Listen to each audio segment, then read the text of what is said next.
Well, well, well. We're off and running.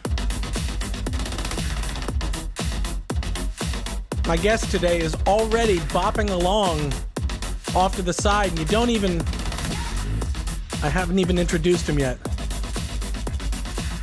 Well, guys, you let me know, as always, let me know if you're hearing this in the stream. I'll keep my eye on the chat as I do. But I think we're good. I think not only do I think we're good, I think we're great. I'm seeing in the chat, Stefan says that there is music, which if there is music, there is talking. And if there is talking, there is picture. And if there's picture, we got a stream. We got it. We got it going here. Welcome back, everybody. This is episode 6. I'm not sure when I started doing these, if I knew that we'd be 6 into these. We sort of conceived of this as like, let's do one and see how it is. And then we were like, let's do another one. And then let's keep going. And so far we're going to keep going. We'll just keep going. But thanks for joining me, everybody who's tuning in here. And welcome back to another week of your reason to stay inside. And hopefully you are staying inside. I know we're starting to hit that part of the, what they call mitigation fatigue, where people are like, you know what? I forget it. I just gotta go to my lake house. I just gotta go buy some paint or whatever the people in Michigan were protesting about. I think this is now more than ever our time to kind of find useful things to do inside. And well, I guess this is what I'm doing. And thank you for joining me. So listen, I want to get to, I brought on a guest and a friend today, and I want to bring him on because I think we have a fun thing to do here. And, but let me tell you, should I bring him on first? Maybe I'll bring him on and then we'll talk a little and I'll tell you about what we have kind of lined up here. So ladies, oh, wait a second. Thank you, comments. You know what? Sorry, special guest as yet unnamed, although already hyped by us. Hold off one second. I forgot the whole big news of today is that Reason is out today. 11.3 is out for with AAX support in Pro Tools, which is kind of a big deal. In fact, it's the reason that I wanted my guest to come on today. So let me bring him on for a second. Ladies and gentlemen, please welcome Adam Dorn, also known as Motion Worker. Adam, how you doing? I'm great, man. I'm really excited about this today. I'm so glad you asked me to come on specifically because of AAX. Now people couldn't see you while I was winding up here in the intro. People couldn't see you off to the side there, but you're wearing a number 6 shirt for episode 6. Is that just by coincidence? It's very by coincidence. It's actually because I love Julius Erving, aka Dr. J, from my childhood. Your childhood. That's right, from my childhood too. Fellow Philadelphians. That's right. Yeah. Or Michael Jordan. That's right. The man who invented the dunk. Yes. Yeah. I just happened to be wearing a 6, but I heard you say it and I was just like 6. Well, you're rocking the Philly attire top and bottom too, right? Yeah, no, the hat's not staying on, but yeah, it's a little too sports for me, but I do. That's right. Yeah, you look like the world's biggest sports fan. You want to get your Eagles.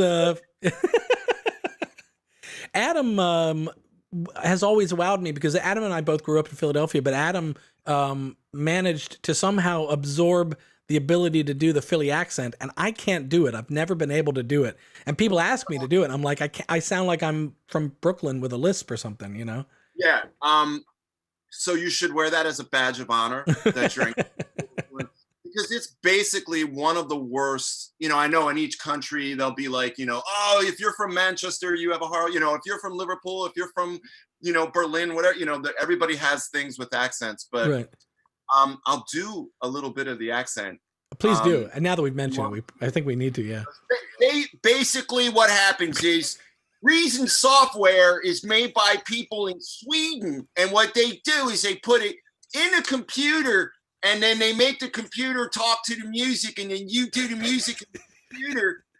And, that's what happens. What I love about this accent, what you've captured in the accent is not just like the way the words are sort of bent. What you actually capture is something about the Philly personality. It's like that guy that you meet while getting coffee at Wawa who wants to explain something to you that you don't really need explained, and like the way that he does that, you know? And he may be somewhat provincial and a racist. It is one of the angriest towns. I could not, W.C. Field said it best for anybody out there. I could not escape Philadelphia early enough in my life, but there are some good things. There are a lot of great people there, but Certainly. Certainly. Known in the sports world as the angriest city. It's a city I've never been so proud to have moved away from, but it's nice to visit. But, well, so let me tell you, the reason that I instantly you jump to mind for coming on today of all days. I mean, I've done streams with you back when we did Music Making Month, and they were super fun to do. And so you obviously came to mind when I started thinking of people that would be fun to have on here. But you also have sort of this special distinction for me today of all days, because when Reason was announced back last summer as coming out as a plugin format that can be used in other DAWs, you had this roller coaster of excitement and then sort of delayed gratification that happened, because you're a longtime Reason user, and we should probably tell people about that and the music you've done as motion worker and all that. But you also are sort of in this newer chapter of your career. You are a film score, documentary score, a composer. What would be the term? I'd say film and TV composer. And that obviously brings your Pro Tools into your world, you know, in a big way. And so taking this thing that you've worked in Reason, that you've worked in and loved, and being able to move it into this tool that you use professionally now, very much so, was like a great thing. But then it was like, oh, but that's the one format we haven't got it dialed in yet, but we're going to be supporting it down the road. And it was like this. Oh. And so for people watching, Adam would send me and other people in Stockholm these, I'm going to call them messages of encouragement as a euphemism for the word threats. Hey, I'm not that guy. No. But he would send Matthias and stuff, you know, these messages like, oh, come on, when's it happening? And definitely was encouraging us to get there as fast as possible for him and for, you know, tens of thousands, hundreds of thousands of other Pro Tools users out there, because you have somewhat of this long history and perspective of what that combination can mean, right? Yeah. And just to be really brutally honest, Reason via Rewire wasn't always something that I reached for and went to, especially when you're working with video and you're on a really you're on a time crunch. I don't have time to just set up all these different things, and you have deadlines, and Rewire is great at what it does, but it is not quick, and it is not like something that just happens like this. So the thought of Reason finally being available in its entirety as a plugin is just phenomenal to me, because now I can lean on all these effects that I've loved for years, all this master bus chain stuff that I love for years. Like the master bus compressor is better than any other emulation of that specific console out there. And it's the thing that I've always sold people on in terms of getting into Reason. The sound of Reason and the console that comes with Reason, to me, is just like, I've always wanted to have that ability to just throw that on every channel in Pro Tools and throw all the, the reverbs and the choruses and the delays and the master bus thing, and just there's a comfort in that for me. Yesterday I went through, like, I just finished a film that Nicolas Cage stars in, and the film's done, and the AAX integration wasn't finished yet. So I didn't even have a beta version to mess around with while I was scoring this film. But it's like a sci-fi action film called Jiu-Jitsu, and I went through one of these fight scenes where Nick Cage fights like the bad guy, which is hysterical, by the way. It's like really awesome. He's awesome. I have to say, he's awesome in this fight. But like, long story short, I started flipping out all of the plugins that I had from other companies into this session, and they were all Reason plugins, delays and reverbs and EQs and everything. And I'm like, this is sounding better and better each instantiation, each replacement. And I just got, when I first saw that AAX was going to be something that took a while, I think what I really mostly sent to you guys and the message and the myriad conversations you and I had was, this is going to be a tool for video game composers and for TV and film composers. All of us buy every single thing we can get to have an advantage and something different or an inspiration. And the thought of Reason at that price point being available, it's so much cooler than any other bundle sort of package you could get from any other manufacturer. It, between the instruments and the effects and the ability to process sound and the engineering side of things, to me it's just like total no-brainer. So that's why I think I was so animated, and we all know that I'm subtle as a cry for help. I just literally was just like, why would you like leave all these people out of this equation, like producers? And no one uses Pro Tools. No one at all. It's not popular at all. It's not on anybody's machine. So don't bother. It's a sleeper. It's an up and comer. I got big hopes. I heard good things about these kids. But the bottom line was, it was just like, I selfishly was sitting there going like, oh wow, I've never been able to integrate Rex files into right. There's a whole entire part of my career that has nothing to do with my film scoring career. Right. It's never been able to really be in there. Right.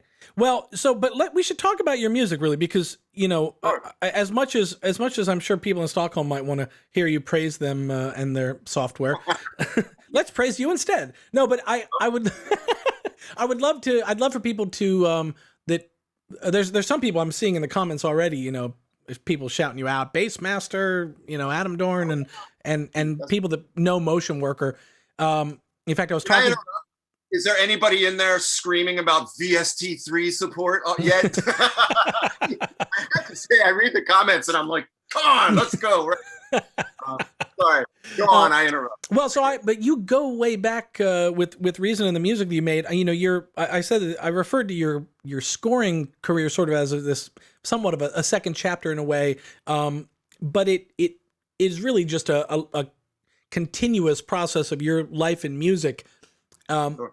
But you were going by the moniker, I think you still use it to some degree, of Motion Worker. Maybe you could tell people kind of about the music you were doing, the albums you were doing, a few years ago.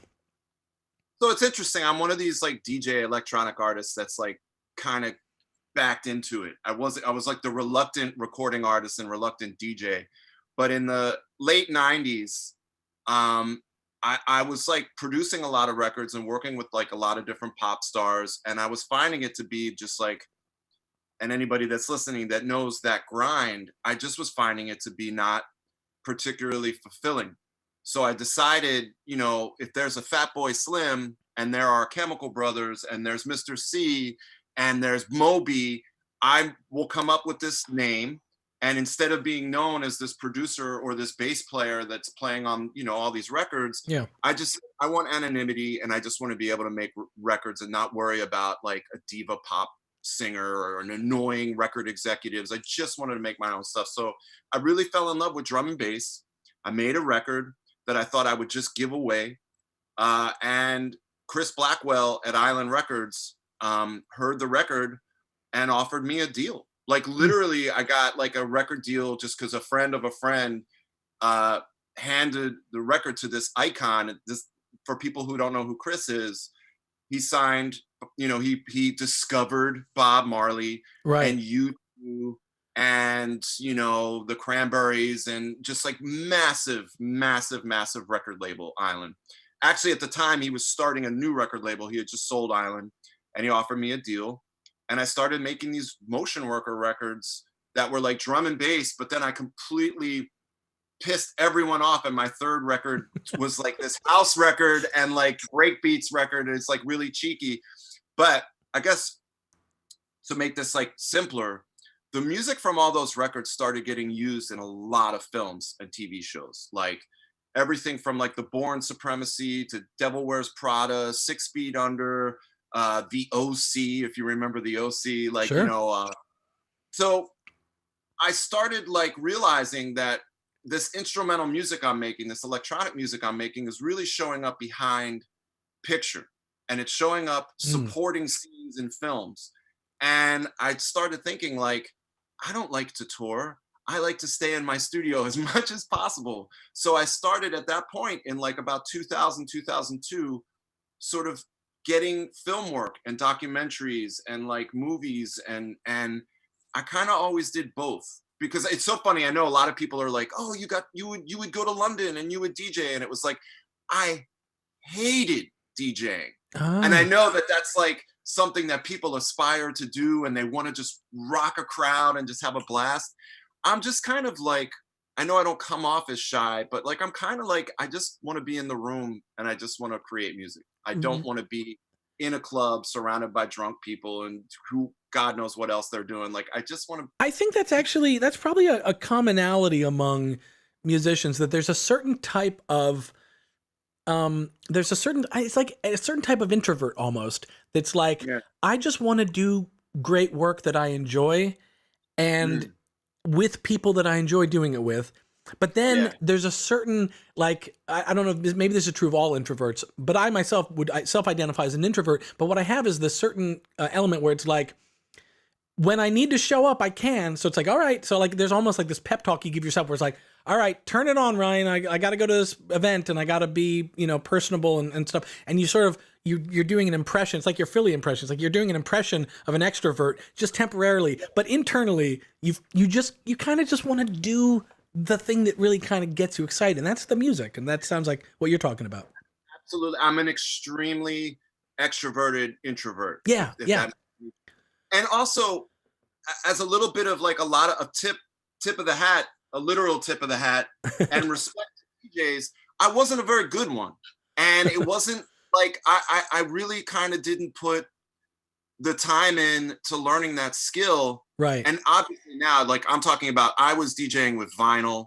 If you even mentioned DJing with the CD, it would be like, step back, do not bring a CD. It was like vinyl. Can you imagine if you could have just whipped out a thumb drive and be like, just you wait? It would have blown people's minds.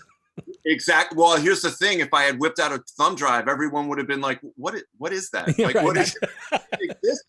Right. So, I mean, I guess long story short, I had I was very fortunate with the ability to get enough of a name to generate different types of work that allowed me to create music for lots of different things always. Because at the same time, I was working with Lou Reed and John Cale and Laurie Anderson and Bill Frisell. I had this whole jazz and sort of art rock thing going on. I started, the first film I ever scored was actually with Brian Eno and Daniel Lanois for this Wim Wenders film called The $1 Million Hotel. Sorry, can we just dwell on the sentence? The first film I ever scored was with Brian Eno and Daniel Lanois. I mean, all downhill from there. It's like, oh, Brian. Oh, yeah, that guy, that clown. Right. Yeah.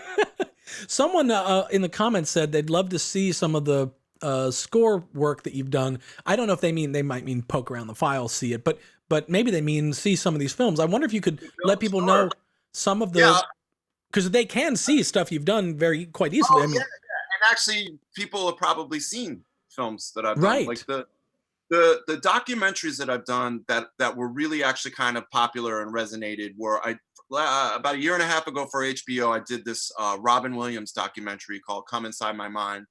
And I think it was the highest viewed, oh God, I don't want to say my ratings were so big. I had the biggest ratings. The ratings. Really, everybody knows it. Believe me. Yeah, I know. We shall not be named. But like the Robin Williams doc, I did a documentary about Richard Pryor called Omit the Logic. Mm-hmm. I worked on a series for Showtime a year ago called Enemies, about actually the schmuck I was just alluding to, a political documentary with the director Alex Gibney's Academy Award winning director. And I do all these action films featuring MMA fighters. The reboot of Kickboxer that starred Jean-Claude Van Damme. So I do these action films, and I've done 2 of those. And I just finished this Nicolas Cage film called Jiu-Jitsu, and getting ready to do another action film, I think, with Nicolas. But I also do a lot of work for Disney. So I worked on a film called Meet the Robinsons. Oh yeah. Yeah, which was really fun. And I do a lot of music for the theme parks, which is talk about like disconnect from working with Laurie Anderson and then scoring a film about Robin Williams and then doing all the Toy Story bumper car rides at Disney, Disney Orlando. Right. But this year, after doing all these Disney gigs, my favorite gig of all time came through, and that was I did a new arrangement of the Cantina theme for, and I did it. I had to do it back and forth. I had to get John Williams' approval. So I was sending files back and forth to John Williams' agents and getting these notes back about it's not really a remix. It's a new version of the Cantina theme that if you go to Galaxy's Edge, you hear this song all the time. It's the theme for the It's the theme of the attraction. And thinking of a sort of modern artist to do that, you are like sort of that perfect. I mean, a lot of the motion worker music that you used to do. Oh yeah, it's sort of. I mean, it's got a Cantina-esque kind of. Well, I told John, like, seeing Star Wars in the theater in 1977 and hearing, like, all of us the first time we saw that scene, if you're of a certain age, you'd never heard anything like that before. Like, steel drums with big band lines with like synthesizers, it would all mix together with this incredible, like, hummable melody. Right. It's like part of the DNA of my motion worker tracks. And I'm glad you actually mentioned that, because what I failed to mention was my thing was sort of, it morphed from drum and bass into the last 6 albums, all being basically like electro swing, if you're going to name it. But it's electro swing that happened before it blew up in Europe. I did about 2 or 3 records before Caravan Palace and Power Up Stellar and all these. They're amazing producers in Europe doing electro swing. I do like the less house music version of I do like 1960s soul gets in a fist fight with house music, and the 19 like, so it's not as clubby, or pop chart ready. But yeah, it's electro swing, and I did it super early. I mean, like, right. One of the first, right? And it really, it's kind of interesting to think of it in that sort of lineage, But I couldn't imagine. It's funny thinking about you getting approval from John Williams. It reminds me of there's this moment in this documentary. Have you seen Sound City, the documentary about the? Yeah, no, absolutely. So there's this total throwaway moment that I love in that, where Butch Vig is at the console, recording. Paul McCartney's in the studio with Dave Grohl. They're going to do some backup vocals.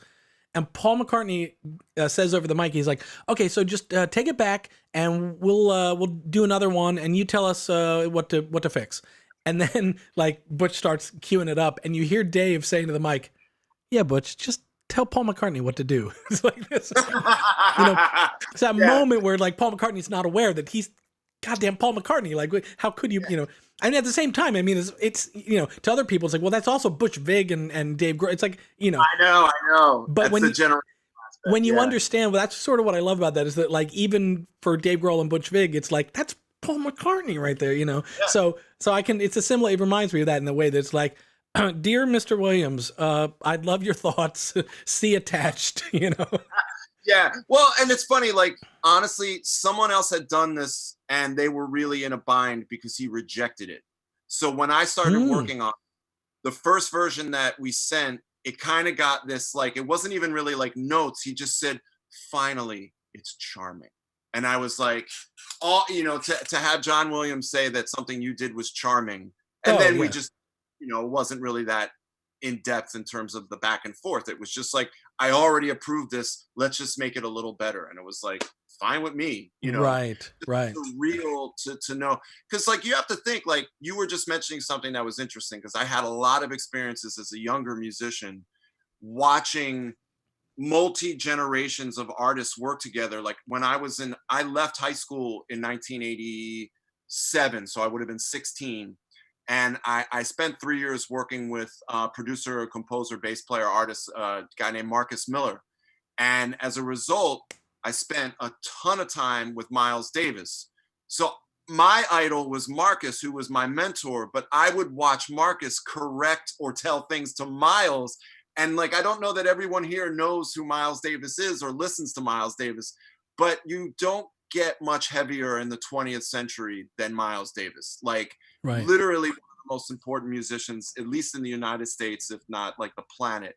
So watching that generational thing, and it's not it's funny you say that's a throwaway moment. Like to me, that's the highlight of that film. You're watching this dynamic Yeah. of the legends, Right. and at the end of the day, they're just people.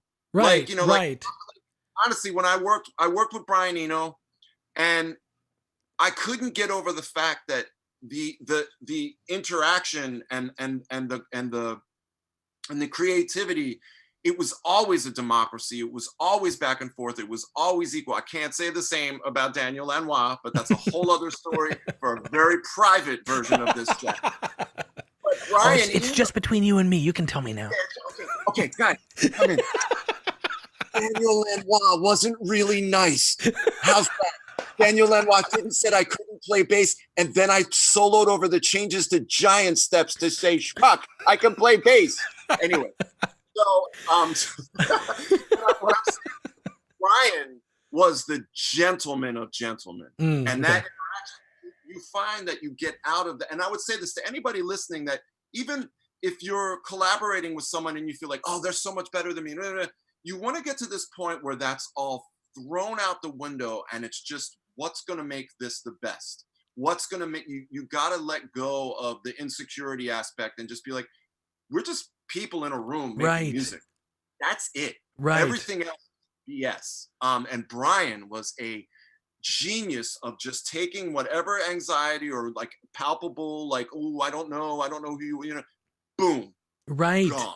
Oh, that's fantastic, because I know from my own musical collaborations, I sort of had to learn this process of there is a lot of insecurity that kind of enters the room with you and with them, and not just insecurity in yourself and self-doubt, but then there's also the I don't want to hurt your feelings. So, and like the number one killer of a collaboration is when you have to measure your words and you sort of have to compromise your opinion for the sake of the other person. So when you go like, oh, that's an interesting choice, but maybe we could, and when you start doing that whole dance, it'd be like, it telegraphs to them that like, there's not an honesty going on here. And it's dead. It's like you've snuffed out creativity in the room, you know? And that's the thing, the epicenter, the most important part about creating is just letting go. And not having those impediments or right. And there's something I've came to understand that, and even sometimes I've articulated with people when I've worked with them, where you try to get this mutual understanding that the fact that we're working together, there's a mutual respect and an interest in working together. So let's already throw out the insecurity, the self-insecurity, and let's also get past the inability to kind of have an honesty in terms of what we're working on, what we're doing. And from there you can kind of go really cool places. But like any of that unsure footing, you know, can really kill the collaboration. So. And what's interesting, and I think the reason users, you know, it's a good thought to have, is that I think that the term, you know, producer, record producer or music producer, it kind of gets lost in the shuffle, that a lot of the time, what's just as important is enabling an artist. Like, so say you're the producer nowadays and you've made the track and you're running the session, you're literally running the session, and you're working with the singer, and the singer has these insecurities and the singer has these burdens. It's your job to shoulder those burdens. It's your job to let the artist not get in their own way. You got to get the artist out of their way. you have to let the artist be the artist. And that's the thing.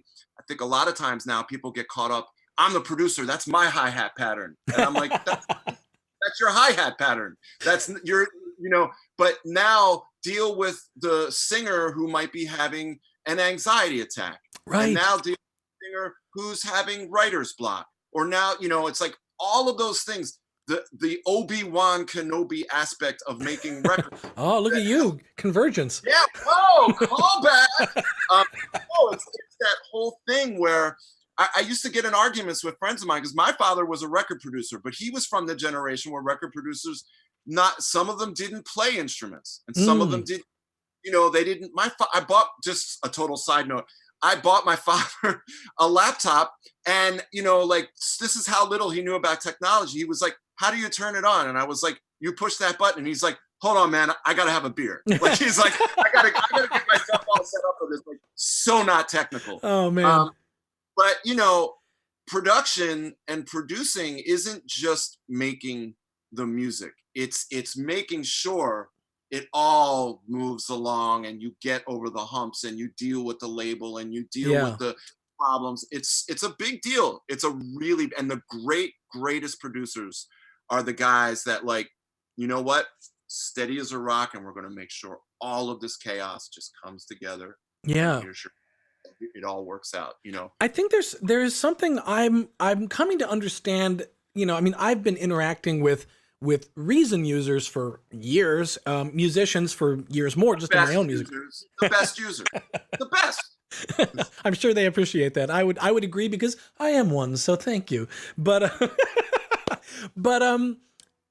there's something I've come to understand, for people that, some people don't have this aspiration, but let's assume, for the sake of what I'm about to say, that a large percentage of people have this aspiration to sort of become a producer, as it were, right? A record producer, a music producer. That's sort of, you start out, you're wanting to learn how to make beats, and then you want to turn beats into songs, and then you want to get artists to top line on them and kind of work with artists and that kind of thing.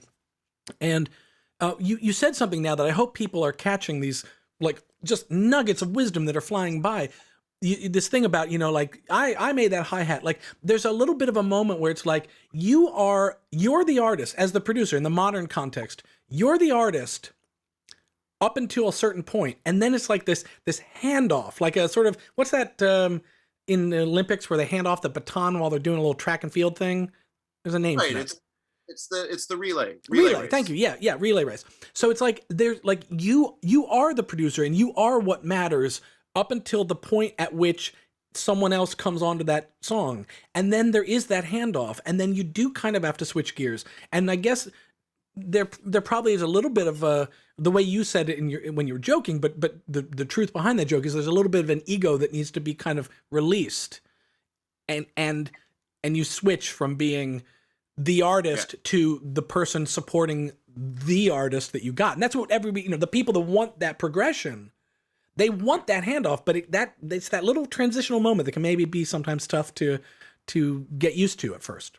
It's very tough, because especially, and I hate to say this, like, because it sounds like when I was your age, but it really is a thing that comes with maturity, because you realize how much stuff just doesn't matter. Just let it go. Just it's ego and insecurity is such a waste of energy. It's music. All of that should be aside from that process, or it should be harnessed in the right ways. So you let someone's momentum and insecurity and anxiety, like, use it for them. All right. You're angry. Go sing your ass off right now. Right. You're in a bad mood. I said something to you don't like. Take it out on the mic. It's not my problem. Right. I don't think you do it. I don't think you got it in you, kid. Well, that's like Twist and Shout, the Beatles' Twist and Shout. Right. That's one of those ones where I read that they had done just a bajillion takes. And, this is back in the era when it's like you went into the studio on Tuesday to record the album. And it was like, you're going to do every song. And by the end of the day, you had the album. And so it was one of those kind of sessions. And they... Twist and Shout was the last song of the day, and they had done however many takes they did back then, 15 takes, 17 takes, whatever it was, and just destroyed John Lennon's voice. And right, he was yelling. He was like a real... and it was like, as it went on, it got to a point where I read the story where it was like, they got to a point where like, I don't think we can do this one. I'm just shot. I can't do it. And then what they came to realize though was like, it's either on the record or it's not. Like, if we don't do it, it's off the record, you know? Right. And so it was sort of like, okay, let's do it. And he went in and he just like blasted out one more. And that's the sort of, and when you listen to it now, you can hear a guy who is just like, probably should have stopped 3 takes ago, but he's pushing through it. And it makes it actually produces a certain result that largely is, I mean, you could almost imagine, listen to Twist and Shout and just imagine the intensity going down 2 notches. Not that great a tune. It's the delivery that actually makes that song what it is, you know? Absolutely. So Absolutely. It's funny. So you said, you know, the it doesn't matter thing. It reminded me that somebody asked Jay Leno once, stand-up comedian Jay Leno. They asked him, "How have you and your wife? You guys have been together for so many years. What's the secret?" And that was his answer. You know what? You want to know how we've been together? It doesn't matter. That's how I live my life. Doesn't matter. You know. And he's like, if you approach just any marital conflict or any kind of, you know, marital dynamic with the thing that ultimately this doesn't matter, and in 20 years, whatever, if we're talking about who, you know, you didn't take out the trash, or but you booked this thing at the same day that we had this other thing, like whatever it is that's a little thing in that moment, it doesn't matter, you know. And you know, and the sort of the metaphor of the artist producer relationship and the sort of marriage metaphors that people often make, it sort of would be a similar mindset, you know. Well, that's why like you have these partnerships, you know, like, you know, Eno and Lanois with U2, George Martin with the Beatles. I mean, it's, you know, Trevor Horn with so many different acts. I know I'm like dating myself, you know, I'm not mentioning like, you know, current folks. Totally. I would say like Mark Ronson. Mark Ronson would be more of like a more current person with like, you know, any number of art. Sure. And, you know, did he work with? Yeah, he worked with it. But I'm just saying, it's like, you gotta be friends, but you also gotta be honest with each other, and that's that. And if you can't do those 2 things in the studio, like, why bother? Right. You know, waste of time. Totally. Well, since we're talking about collaboration, I wonder if we should maybe sort of pivot here for a second to sort of what I had in mind for us to do on this. I mean, so here's the thing. First of all, I could just sit here. I could turn off the camera. You and I just have these calls every few months anyway, where we just shoot the shit for, you know.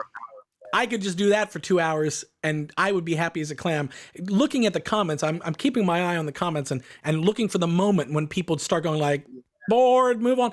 It hasn't happened. So that's good. People seem to be enjoying it. Awesome. Well, not only that, I got a text message from my mom during the stream, and she says that you're a very good guest. She's enjoying you as a guest. What's your mother's name? Karen. Karen, your son is a wonderful individual. No, hold on. I'm turning this into the Sammy Davis Jr. show from like a brief TV show where all they did was like, let me tell you, man, you are the best, baby. Show ever, babe. No, but I do. I've known Ryan forever, and like we have these conversations, and they're amazing. But something tells me Ryan wants me to play some bass on things I've never heard before. Yes. Is that where this is where we're going. So listen, so this is, I wanted here, I'm going to talk to our studio audience here for a second. So here's what happened. Adam's coming on the show, and I'm starting to think, oh, what can I do with Adam? And obviously I can just talk with Adam about his own stories and his music, and we could play his music and all that stuff. But I started realizing over the last few weeks, we've done these things where you guys have uploaded some music to us. You know, that we did the thing with Tiger and Torna where you guys uploaded to a Dropbox folder and we picked one of those tunes and they developed it. And then I did a thing on a Zoom call where you guys dropped in more of your stuff, and I brought a bunch of you guys onto a Zoom call and we played your music, and that was fun. But what I came to realize is that I've got this folder of like a bunch of your stuff, and there's more that I can do with that. And I started listening to it, and I got to have some real talk with you guys.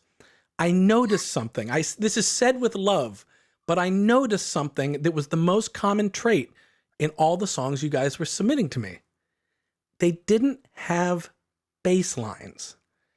And in fact, it was so common that there would be like a cool musical idea, this cool thing happening without a bass line. I started going, this isn't a coincidence. It's not just that all these people uploaded this to me before they got around to adding the bass. There's like something bigger going on here, and it's probably even going to inform my own the tutorials that I do, because I'm starting to notice that we might need to talk about bass lines, because if they're not there, it's the same reason I made the tutorial about vocals.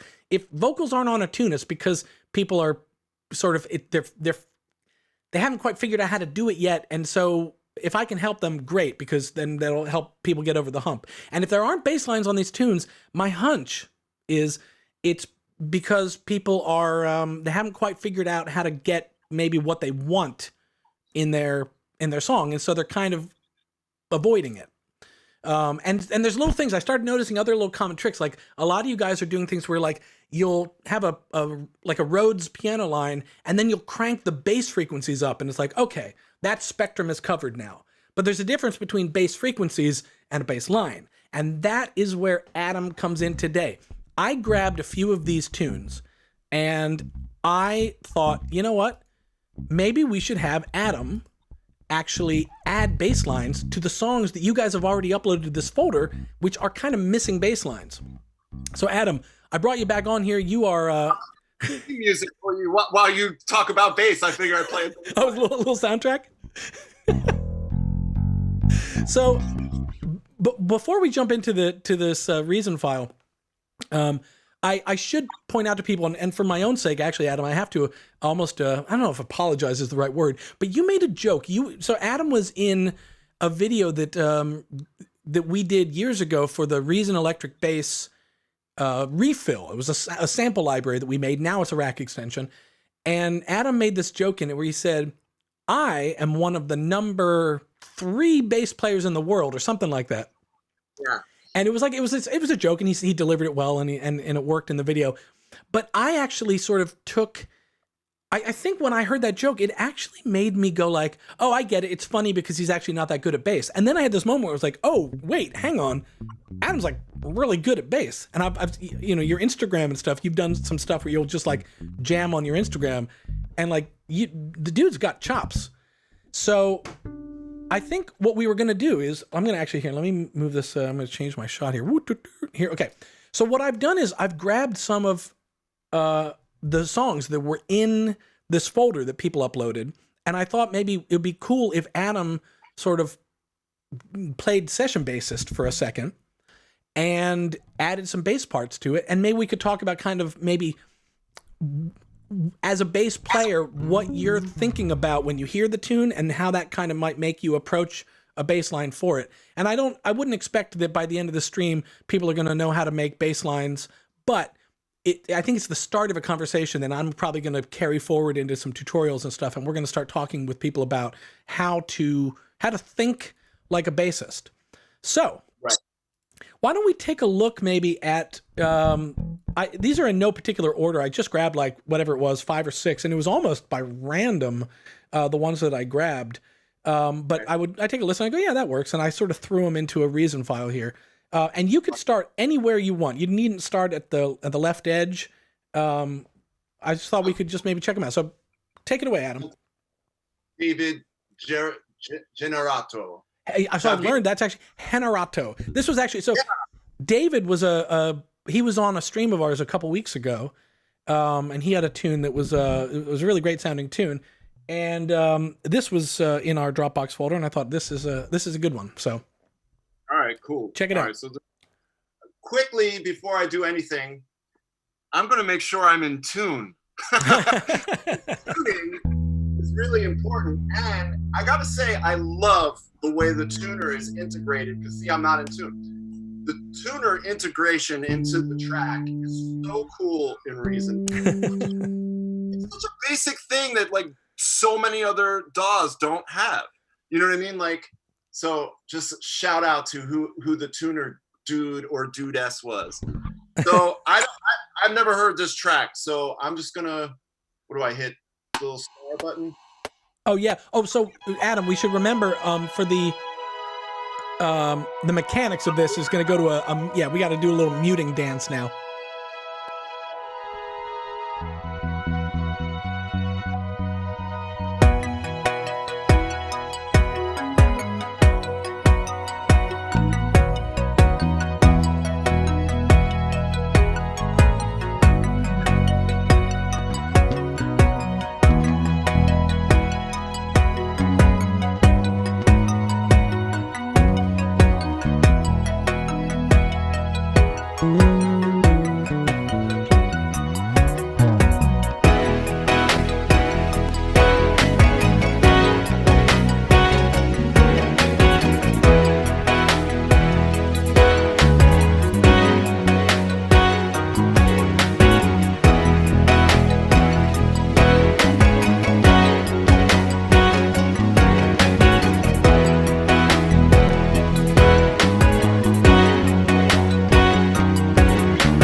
All right.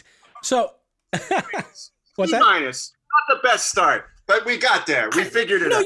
I think that was actually really awesome. I mean, like, so what I love and what I hope people are enjoying about this too is we're not just watching you play a bass part. We're watching you kind of figure it out. I mean, this is like one take session musician. It's like a game we've just invented here. But it's like, hear the song for the first time, figure out the key, kind of figure out what the harmonic progression is doing, and then where you fit into it. All of that, like what happened there over the course of sort of the first, whatever it was, 32 bars or something, is you finding that place and finding that groove, which is awesome. I think that's, hopefully that's fun for other people to watch. I think it's really neat as someone who, I mean, I think we all do that. You know, it does not just for bass lines. It's like, that's how you write melodies. That's how you write words, is like just kind of finding how that stuff goes. And one thing I would say, like, the whole point, like, I was a studio musician for years before I became like an artist and a composer. And as a bass player, you would show up and it would be like, most of the time you didn't even have sheet music. It would just be like, well, here's sort of the changes and come up with your part. So as a result of that, it's kind of weird. Like, you would have to, you're writing. So that what I just did would be like something we would listen back, and, you know, the producer, the actual producer, not me, they would say like, oh, you did something like, you know, in the chorus section there. Let's go back, focus on that, and let's have that approach to the rest of the song, kind of thing. Right. So yeah, there would be, you know, there would generally be songs that have more changes than this. I was waiting to get like another section, you know what I mean? Yeah. But songwriting is really, you know, in its simpler form, is like challenging to play on, because you're how do I get the dynamics to move to another section of the tune and totally build and come down. I tried to do less stuff. I'm seeing something in the comments here. I should probably mention this because people might think this is all just going to go into the ether here. To David and to anyone else whose tracks we kind of add some bass to, I'll put these out. We'll get these out to you somehow. I'm gonna after Adam's done with this, he's gonna save it. We have it on a Dropbox, and then I'll go through and I'll export these bass stems, and then you guys will have them. And then obviously, David, I hope this goes without saying. I need to interrupt. Oh, they are not stems. Stems are groupings of sounds. Splits are individual sounds. Ryan, thank your you. Mother is so upset with you, Ryan. I said like such a good go. I'm doing my Phil Silvers impersonation. Yeah. Anyway, that's I'm more than spoken like a yeah. So we'll export these, and you guys will get them.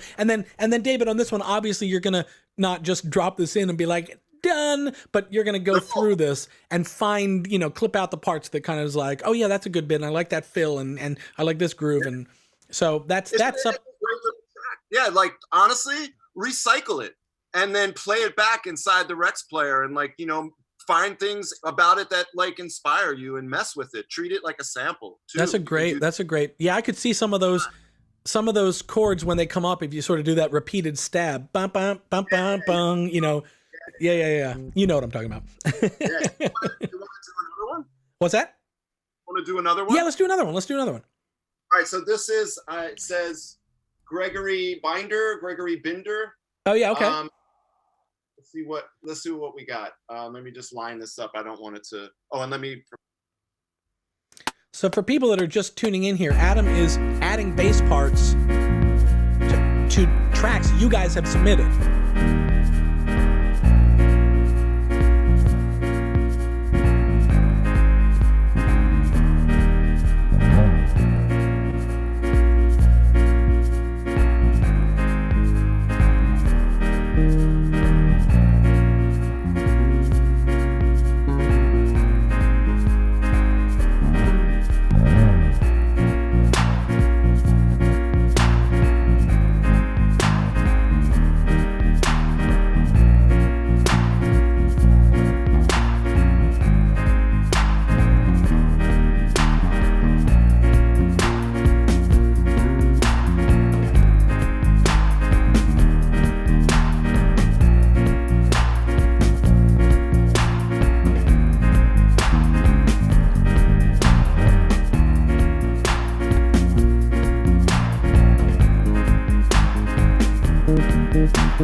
Cool.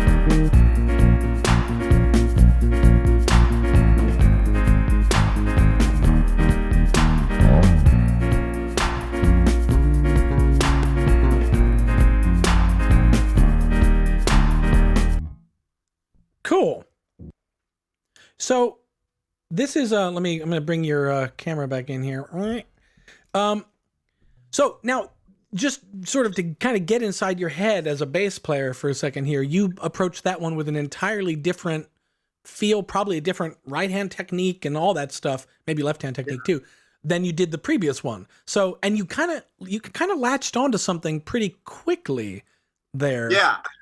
So what is like the little thing that kind of, so music is in collaboration, is a conversation, right? And so as soon as you hit play, Gregory Binder's tune said something to you that told you where to go. Am I correct in kind of assuming that? Yeah. So when I hear these kinds of changes, I'm thinking like, what's the top line and what kind of melody is going to work on top of this? Because this is what would be called a basics track. There's no melody or singer. And I'm thinking, as I'm adding a bass line, how can I play something foundational that doesn't get in the way of someone eventually singing on this or playing a lead instrument on it? So I started off really simple and fundamental. I have a tendency to overplay and search for the within the scales on each chord, maybe more intricate parts. Because if I don't hear a vocal, I'll also play a little too busy. You know what I mean? Like, it's just whatever. It's something that comes from like that history of like Motown music, where James Jamerson, the bass player at Motown, would play really busy bass parts. And once the vocal was there, you'd go, oh my God, that bass line is like if the bass line went away. So I think about bass in terms of, how can it fit inside the chords and what's going on, but create momentum and create movement at the same time as supporting a melody. Right. And I fell into these changes really quickly because it's also weird. You can tell by looking at a wave file, by the dynamics, this thing is going to stay the same. There's no breakdown. There's, you can tell like it's, and I've learned that from years of being in studios. You can tell by the shape kind of where the tonality is going to be going and where the dynamics are. So that's a weird thing that I don't know. Right. Like the wave file is the same. There's no bridge. Yeah. We're not. Yeah, no, but I know what you mean. Right. You can see if it goes to a bridge, if it goes more sparse, if there's a breakdown or a drop or whatever. Yeah. I totally makes sense. Yeah. So I wondered I thought this would be a good one, actually. I wonder if you could, I'm going to jump over here, make your screen a little bigger here. Could you, for a second, because I think this is such a good example of the tune as it was submitted without a bass line versus the tune with a bass line. So could you, for a second, maybe play it back without your bass on, like mute your bass channel, and then play back a little bit, and then just bring in your bass.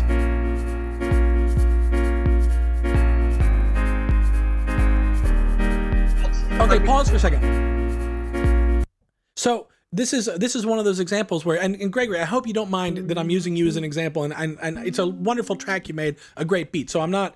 This is not a negative critique, but this is an example of one of the things I talked about, where there's like that 808 bass that's kind of holding down the low end, and it's doing a respectable job of it, but the house kind of piano thing is so funky and groovy that it's like there's almost a missed.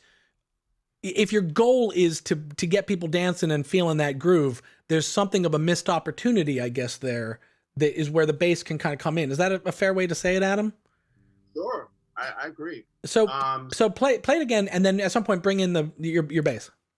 So what I was trying to say, or what I was going to say, is that it's also nice for the bass to appear after like a 4-bar intro or an 8-bar intro. So I'll play it with the bass muted again. No bass, no my bass.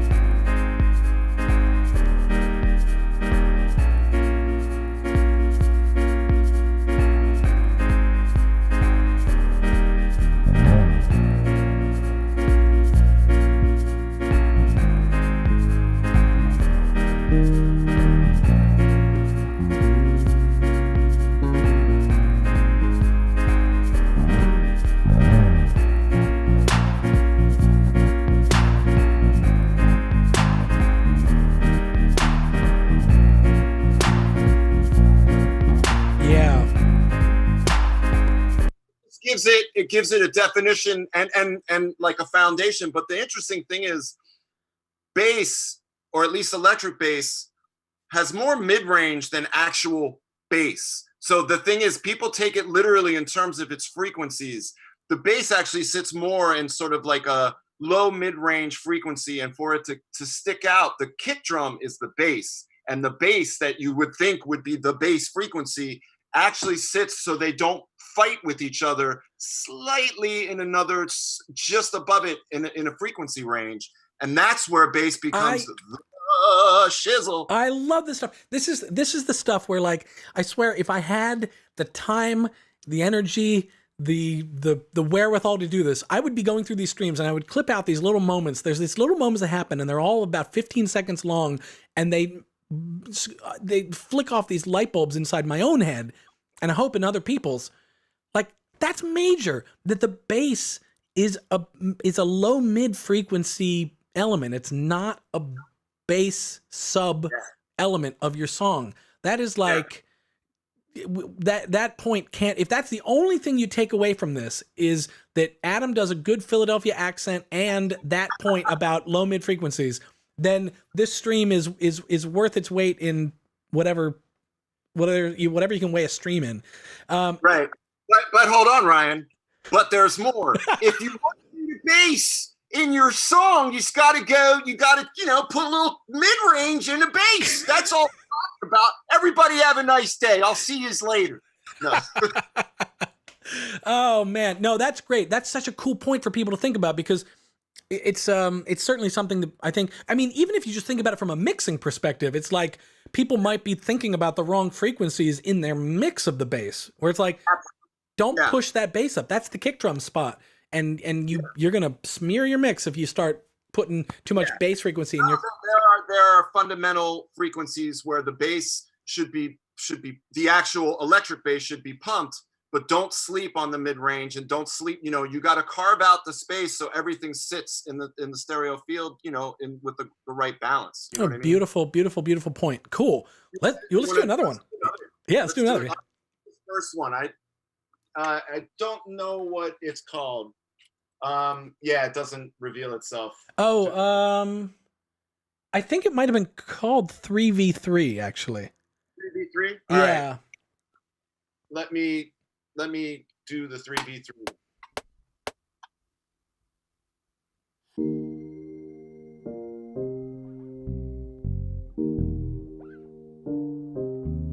Oh, I remember this one. Just as a note to you, I gave you a little, there's a little of this intro thing, and then it kind of kicks into a beat part.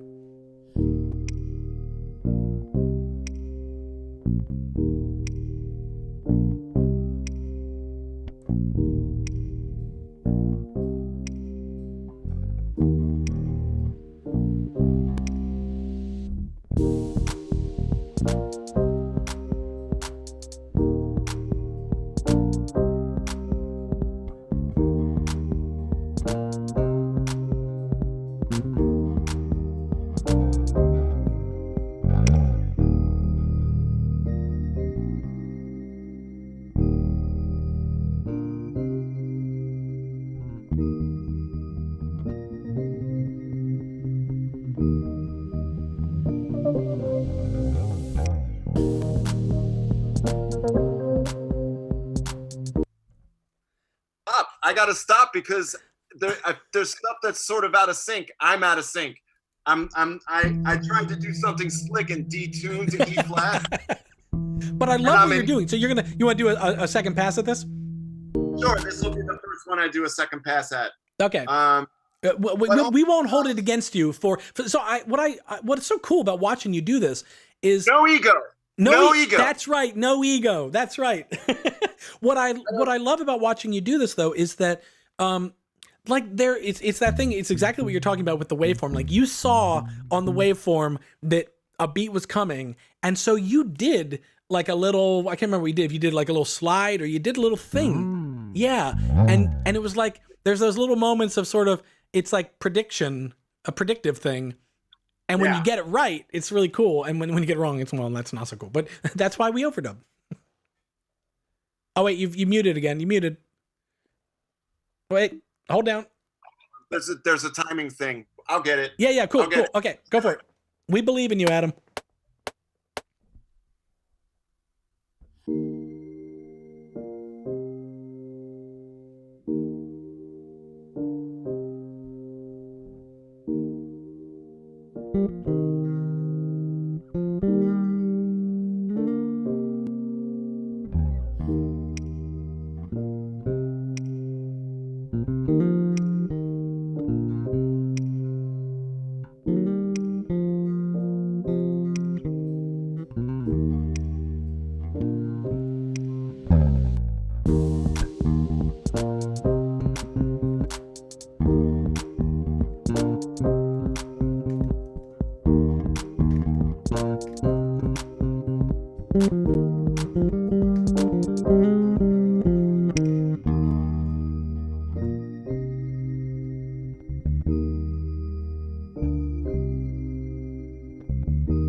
All right.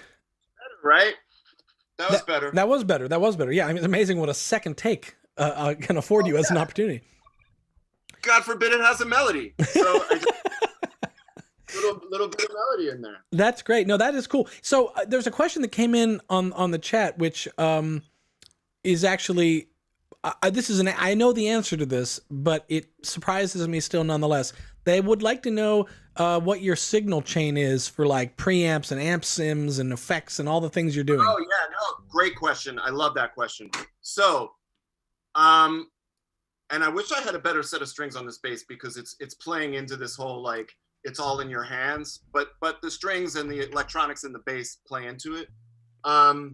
I'm just going direct into an Apollo, a Universal Audio Apollo, and I have no compression on the bass. It is literally just, this is the bass, here are the settings, like here, and I go right into Reason. And sometimes after the fact, I'll put a little bit of compression on. I rarely EQ or do anything to my bass because I know what my bass sounds like and I play it a specific way, and the sound is the sound that I'm trying to get. If I'm doing like slap stuff, you know what I mean? Yeah. I will do some compression, just a subtle compression thing. But otherwise it's just direct. And the reason why it's just direct, it's no different than the Motown thing I was talking about. That bass player plugged right into the console, and that was that. I mean, here's the bass sound, and I don't use amp simulators. I don't use any of that stuff. I'll use effects because I want to do stuff on certain tracks, but by and large, it's just, this is the bass. That's right. It. Well, it's something that I asked you the same question. This is a number of years ago. But you sent me your album. It was your last one. The last one, the one with like the cool cover with the like layers on your face of different things. Yeah. That's just me. Yeah. And so you sent me that album, and I was like, oh man, the bass sounds great. Is that? I think I might have asked you, like, it was around the time that the Line 6 amps were going out of Reason and the soft tube amps were coming in. And I asked you, is this the Line 6 amp or the soft tube amp? And you said, no, it's my hands. And I was like, what? Yeah. I mean, it's like, that's the sound. But I noticed that I just reached as if I could cue this up, but you've got the Reason file. But I noticed it like on the tune you just did, you're kind of doing this little muting. Yeah. It's called a palm mute. I wish I could like the camera's like, maybe I'll just hold on. It's just you lay your hand across the back pickup, you know, just the palm of your hand.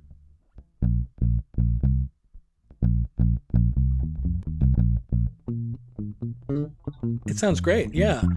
And if you weren't, can you, for the sake of that, play that same kind of line but without the muting part?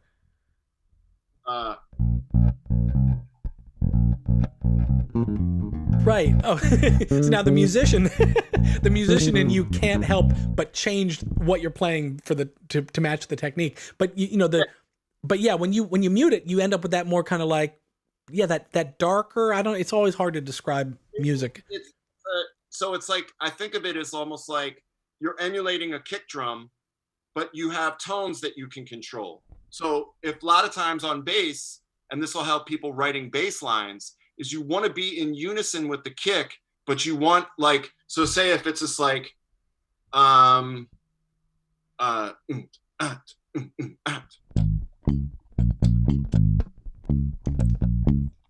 I mean? Yeah.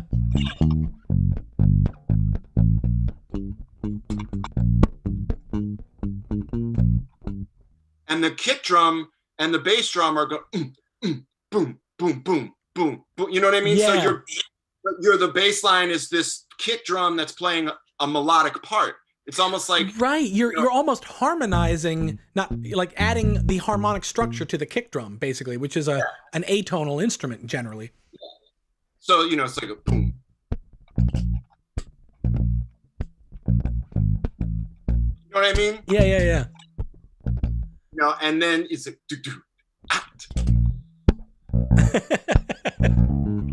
You're about 4 days away from being able to head down to Largo and do a set of beatboxing and bass at the same time, you know? Yeah, that's me. Yeah, that's Move over Charlie Hunter with his playing guitar and bass at the same time. No. So you want to do one more? Yeah, let's do another one. All right. So I don't know what this is. It's Simon Yates, Ghost Song. So it's Simon Yates, or I don't know who it is. That's a good guess. I butchered more names than you can know reading comments. I see Ghost Song. So S-O-N, is that like, it's French, no? Hold on.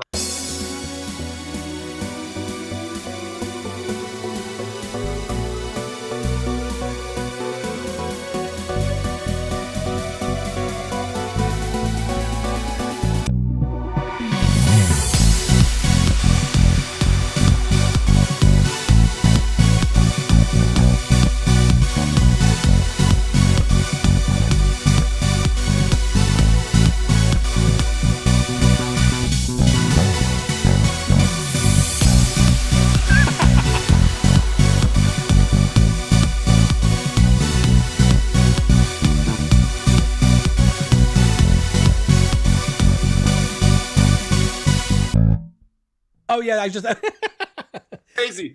It does. There's a variation in there. It turns around on itself. It's kind of cool. Yeah. I want to do another one. Do it. Now I actually got it. Yeah, when I grabbed this one from the folder, I'm gonna go over that one. Yeah, do it. When I grabbed this one from the folder, I was like, oh, Adam's gonna have fun with this one.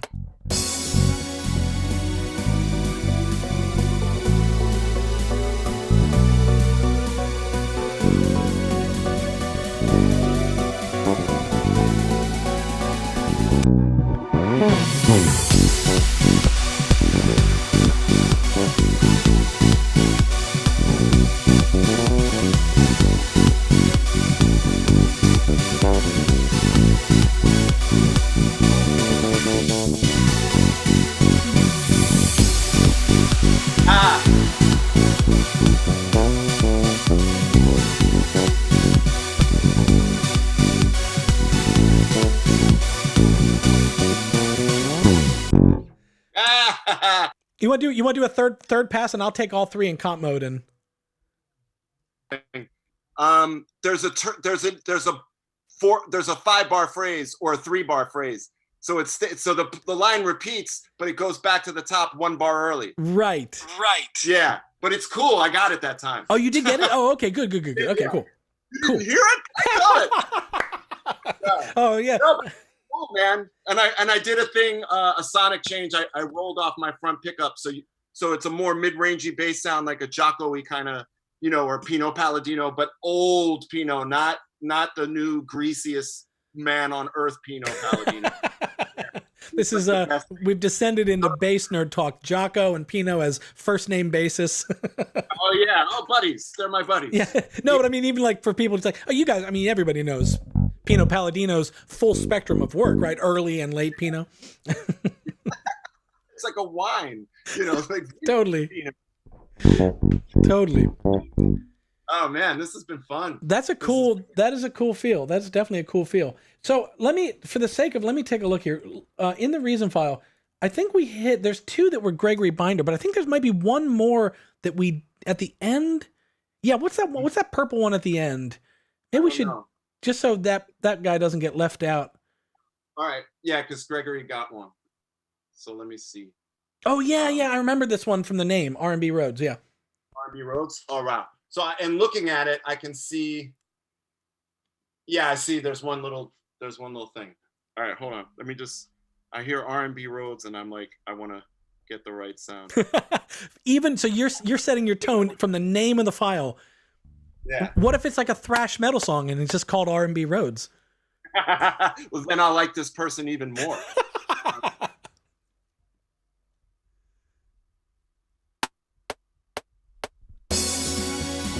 Oh, wait, you didn't. Wait. Yeah. You're muted, but that's okay. Wait, you've got to. There you go.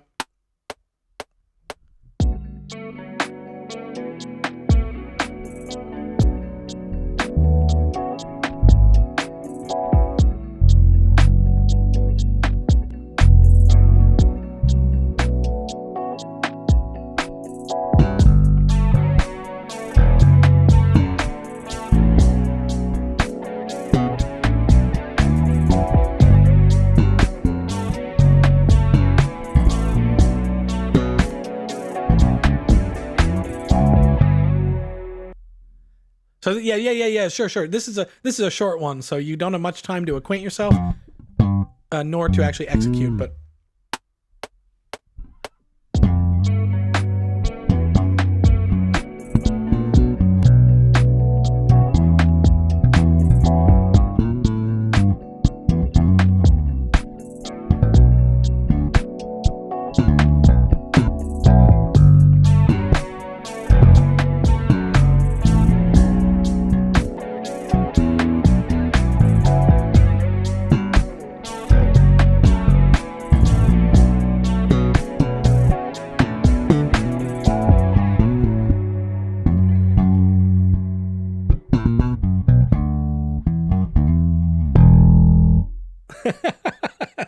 Yeah, man. Nice.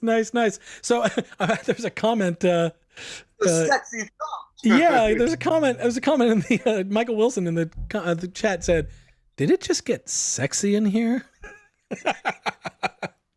Oh, that was nice. Now, you know what's cool is now after hearing you sort of do some of those palm muting and kind of fingered things, I was not expecting to hear a slap come in there, because my sort of instincts when I heard that was like, oh, it's a kind of soft, slow groove. But then you added like this slap is like a whole nother, kind of takes it to a different place in a good way.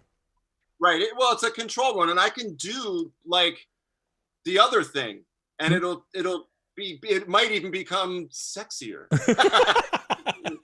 Dare I say?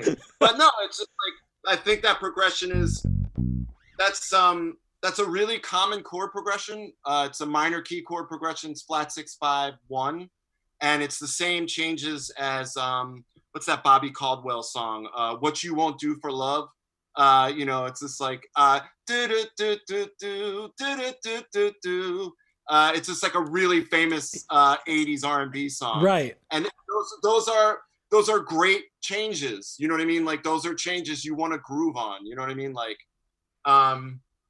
but it's really nice, and the sort of that playing off that octave thing. It's a little bit of that, like, I don't know which, the chicken and the egg here. I don't know if that like slap and pop on the octave came from disco and moved into R&B, or if it came from R&B and moved into disco. Yes. That was the way. Okay. And actually, it came from Larry Graham from Sly and the Family Stone. It was just a technique to be. Larry Graham used to have this thing with his mom. They would play at church, and his mom was a singer, and it was just a duo. So he started slapping, so it would sounded like a drummer and a bass player at the same time. Gotcha. And there were other guys. There was a guy named Pops Popwell that did it. And, you know, the slap thing is not a disco thing at all. As a matter of fact, slap kind of did like there's that octave slap thing. Yeah, the disco. Yeah, that thing. Yeah, but the banging, like the real classic banging, like disco anthems rarely have slap stuff. Like if you think of like Chic, like Bernard Edwards from Chic, that's not slapping. That is like absolutely mind-bending bass lines played with a weird pick technique where he took his fingers like this and used them as a pick. Gotcha. Gotcha. But the slap thing really became more like a funk, like actual funk. Yeah. And R&B thing. Disco happens for a while and then peters away because of the change in drug choices in an era. And then you have like, you know, sort of like fusion and like, you know, smooth jazz. And then that becomes like a you have to play in that style kind of thing. You know, right. Okay. Like, you know, thanks, Marcus Miller. You know, like that's totally interesting. Like, you know, yeah. Somebody commented they asked which octave came first, the boom or the bang, which is that's amazing. I would think the lower one. I would think so too, right? Yeah. Always. Right. And like with an ideal setup, honestly, I would have like, I mean, I'm not making excuses. I play bass like 11 minutes a month now, but like there was like a time in my life where like I would have just like done the most like tasteless solo over those changes just because you're like, yeah, man. Right. And when you know the changes so well, you've explored it for decades of your playing, you've been exploring those changes. Yeah. So you know them forwards and backwards, in and out, all that stuff. Oh, we are rotating. We are going for no more bass. The hipster record collection view. I just wanted to put my bass down. Yeah. Well, Adam, let me tell you, thank you so much for that. That was super awesome of you to do. Super awesome for me to watch, selfishly for me to watch. You know, it's funny, for as many years as we've known each other, I don't know if I've ever watched you play. This is my way of saying sorry for never coming to your gigs. But I don't know if I've ever. I think we've just always spoken socially and not actually. I've not seen you play. Yeah, it's funny. The only gig I had a gig at the Ivy Room in Albany, like near Berkeley, and you just couldn't. It was up, and it was great. I was out of town, and Will Blades. It was like we just played like meters tunes. It was really fun. Yeah.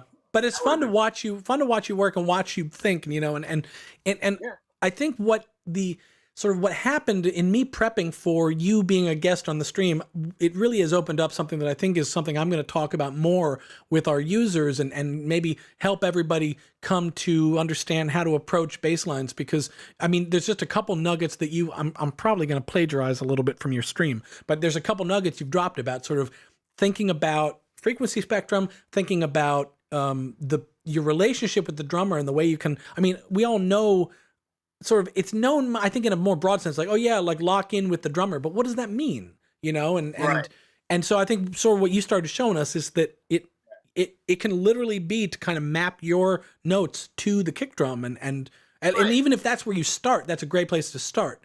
So absolutely, really cool. The only other thing I'd say, like for bass players, is funny. There was a keyboard player that I got to know and I played with once, a really, really unbelievable musician named Joe Sample.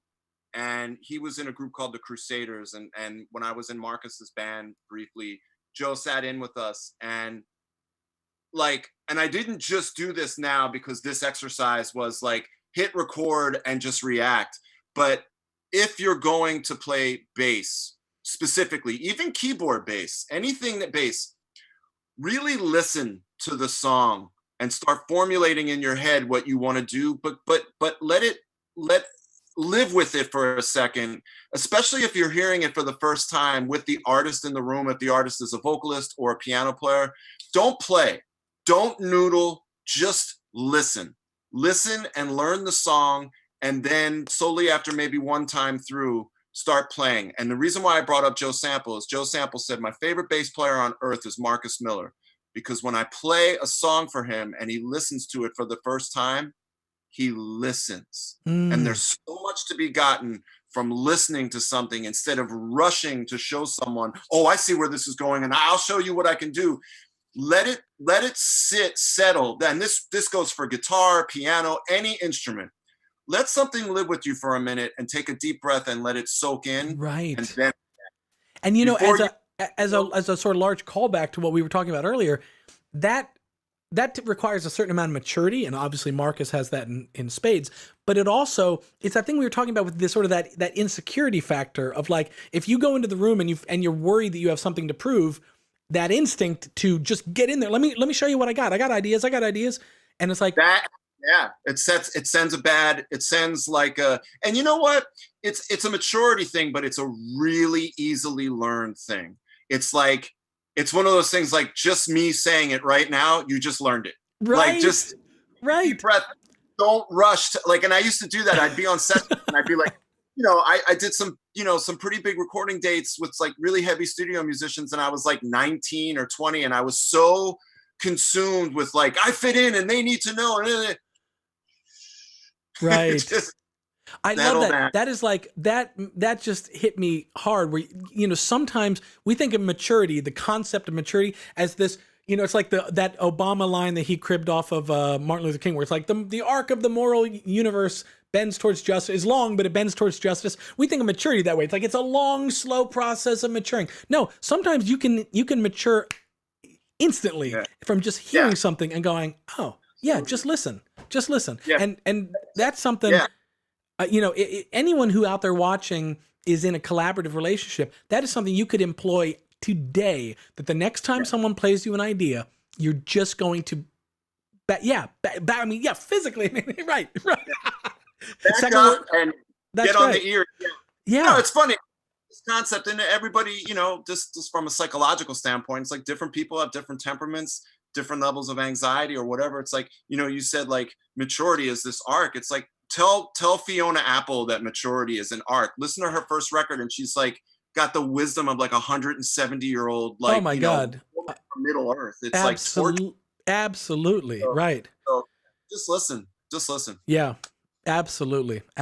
Well, I can't thank you enough for coming on the stream. I think everybody's had a good time. I mean, I sort of, in a cynical way, I judge the success of a stream from the amount of like griping in the in the comments, and there wasn't. It was all positive stuff. Everyone seems to be pretty happy, so that's excellent. I think we've really enjoyed it. I wonder if before I sign off with us here, maybe we should tell people you do some political advocacy as well for musicians, and I think it might be important to tell people about what you're doing because it actually relates to another stream today.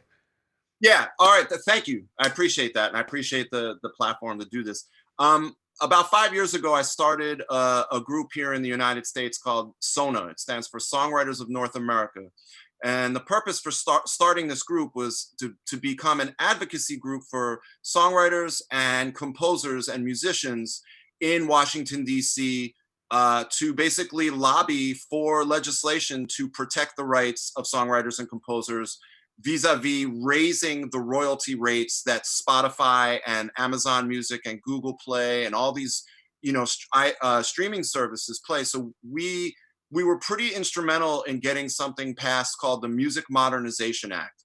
And the reason why it's really important is starting on January 1st in 2021, if you're a songwriter and you are a member of, in the United States, ASCAP or BMI or CSAC, you will now, as a result of this law that we helped work on and write, get streaming digital mechanical royalty paid to you because of this new law. So there's so we have ASCAP, BMI, Sound Exchange, and now we have something called the MLC, the Mechanical Licensing Collective. And you will get paid as a songwriter based on the streams that you accumulate through these services. And Spotify and Apple Music, they're paying for the setup of this service to make sure songwriters get paid. So, and I say composers as well, because composers are also get the writer's share. So later today at 4 p.m. on the West Coast, so that would be PDT in the United States. Marcus Miller and I are going to be doing an Instagram live chat through his account. And we're going to be talking about just the history of our friendship and just a lot of different things, but also some advocacy stuff. And if you guys are interested in Sona and learning about Sona, visit wearesona.com, and you'll learn that we're really fighting for you guys to get paid more. And it's awesome. I think it's all the work you guys do is awesome. I have sort of done sort of what I can on the Reason Studio side of things to help you guys with some of the fundraisers and stuff you've been doing, and getting some of some copies of Reason stuff for some of your silent auctions and all that. But I love about what you're doing with this, just knowing you and knowing how your heart is really in this, is that in a selfish way. I mean, this is inconceivable for you to think of it this way, but in a selfish way, your scoring work that you do and the work that you do in that world is less dependent than you've ever been on streaming royalties. I mean, you would have been, this would have applied to you in a selfish way, 10 years ago, 15 years ago, more than it does today. And yet you're more active today than you've ever been in this sort of work. And so I think that speaks to your No, that's great that you bring that up, because we're about setting this up so that future generations can actually pursue a career in music and become artists and become composers and become songwriters.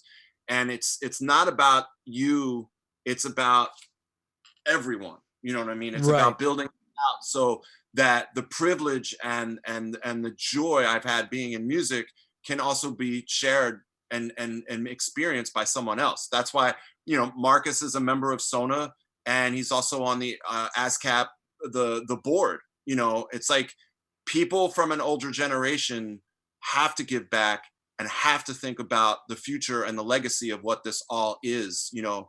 People deserve the right to be creators and have their rights protected and their copyrights protected, and to be compensated for their music, not stolen from, not illegally shared. So that's our thing. We fight for copyright reform and artist rights, songwriters. That's awesome. Right. So your stream with Marcus is today. So it's in, people can, if they're still awake over in Europe, it's going to be in 4.5 hours. So they can do whatever time it is now. It's what, 8:30 there or something? And it'll probably be available like for a day or so on his feed. You know what I mean? Right. Okay. But and is he at Marcus Miller on Instagram, or? Like, you just do a search, and the account that has 175,000 followers, that's his actual account. Because they're so weird. There are other Marcus Miller accounts, like fan account. You know what I mean? On Instagram. Yeah, right. So do the real Marcus Miller. Go to the one with the blue check or the white check. That's the one. Gotcha. And we'll be having a chat. All right, cool. Well, so you're hearing it here. Reason Gang, you guys got to go flood that chat and throw Adam a bunch of awkward inside jokes from today's stream that nobody else will get. And no, don't do that. But go enjoy that, because I think you guys are going to be having a fun conversation. And we haven't even taken the time. Your story, you said we're going to talk about your history with Marcus, is awesome. We won't even tell it here, but just for the sake of people, Adam basically sent a letter to Marcus Miller and just said, I'm thinking of dropping out of high school and maybe working with you. And he went, okay. That's like a weird version of it. But basically it. And then I spent 3 years with him, and then I went to music school for 9 minutes. But that's just wild. An unsolicited letter, can I apprentice with you? Okay. Yeah. Wild. Yeah. So, Adam, thank you for coming on the show. Thank you for having us. I wonder if maybe I could put in a request here as we play ourselves out on the broadcast. Could you, I'll switch off your camera, but could you jump over to your Reason file, find kind of one of the longer ones that you did, and we'll play that as our outro music as I'm saying goodbye to people. Does that sound okay? Doable? I'll do that. Okay, cool. Yeah. But listen, thanks so much, Adam, for coming on the stream. And thanks for having me. It's been a blast. Yeah, more Reason things, please. I've been out of the Reason loop for a minute. I'm glad to be back. Yeah, I love doing this stuff. Reason is joining you in your Pro Tools work now. Okay, Adam is going to cue off our music. I'm going to be saying goodbye to everybody here. Thanks for joining us. Thanks for sticking around with us. Thanks for hanging out with Adam and I. It's always fun to hang out with Adam. And I'm getting a thumbs up from Adam. I think that means he's queuing it off. Okay. So anyway, everyone, thanks for sticking around with us. I'll be back next week. I mean, it's like every week I just go, I guess I'll do another one. So I guess I'm going to do another one. And I hope you join me too. We'll see you next week for your reason to stay inside. I don't know what I'm doing yet, but we'll figure it out. And I'll see you next.